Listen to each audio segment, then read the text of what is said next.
My name is Jeremy Greiner. I'm the creative manager for Vigil's games Darksiders 2.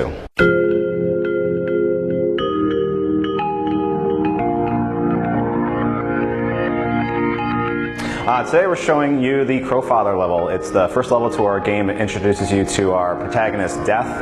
It was War the first time around. We're going with Death, let this go through, and also brings a little light into the fiction and why you're playing.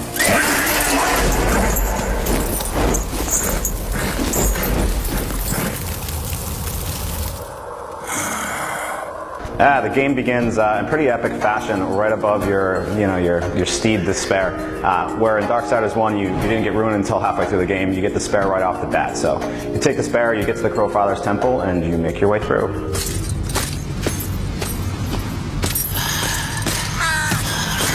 Voices, always voices. Torment without end. Keeper of secrets, I need your help. I helped you once before, horseman.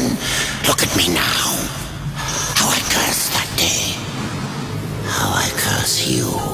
Yeah, so one thing we wanted to do and teach the player at the beginning of the game was, everything that makes Death who he is.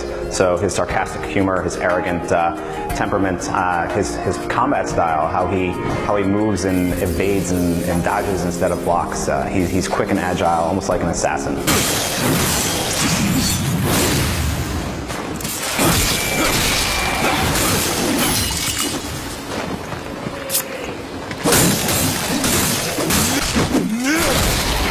Also his traversal methods. He can wall run, wall bounce, has all quick times of different traversal ways that are quite dissimilar to his brother War. Yeah, Death's story here is in Darksiders 2 is he's basically trying to right the wrongs that happened in Darksiders 1. His brother War, who he's fiercely loyal to, was falsely accused for starting the apocalypse prior to its intended time. So he's going out to right the wrongs and erase the deed itself. He wants to make sure the apocalypse never happened, so War can be unbounded.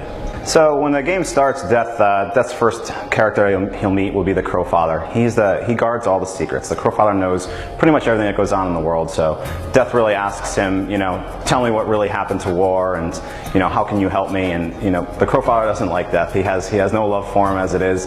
They end up battling through the sequence, and the Crowfather loses that fight. I'd say there are definitely a lot of allusions to the original game as you play through. There's a 2D cutscene between each chapter, which really kind of ties the first and second games together, especially since the storylines occur during the same time.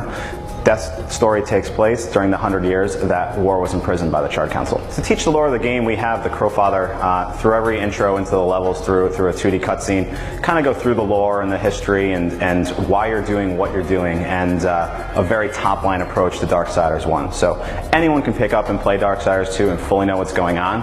Those that know Darksiders 1 and have played through it will obviously have a bit more insight into what's actually going on and a bit more tidbits into the actual fiction. So there's 4 main zones in Darksiders 2 outside of the Crowfire level. You have the Maker's Realm and the Dead Plains, the Angel Realm and the Demon Realm, and each zone kind of introduces a new ability to you. So, every zone has a main dungeon, also side dungeons, and a vast overworld. So you traverse the overworld in order to get to the dungeons. You can play in a linear style, you can actually do a lot of side questing, go back to the critical path. There are a lot of options out there for the gamer to explore. Clock time for an average playthrough is really hard to put a finger on right now since we're going through finalization, but I'd say easily the critical path is going to be 25 plus hours. Just looking at usability right now, that's easy. But we have a ton of side content. Darksiders 2 is a much bigger game than Darksiders 1 in a couple ways. The scale is bigger, it's much more grand, and much more epic. We put a lot in the engine to accomplish that from a visual standpoint. At the same time, it's a much bigger game content-wise. And we're working to polish that all up to AAA quality as we speak.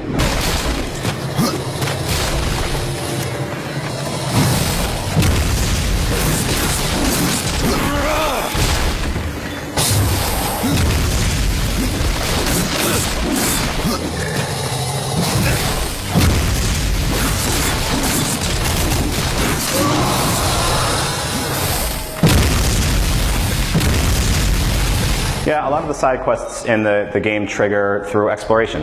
You explore and you can all of a sudden find a dungeon you didn't know existed. Or you interact with NPCs in the world and they give you a quest to do something. So there's all these different ways of getting side quests. It's really up to the gamer to decide, what do I want to do? The thing is, though, in the end, usually there's a great reward waiting at the end. Darksiders 2 will be out this August on Xbox 360, PlayStation 3, and PC.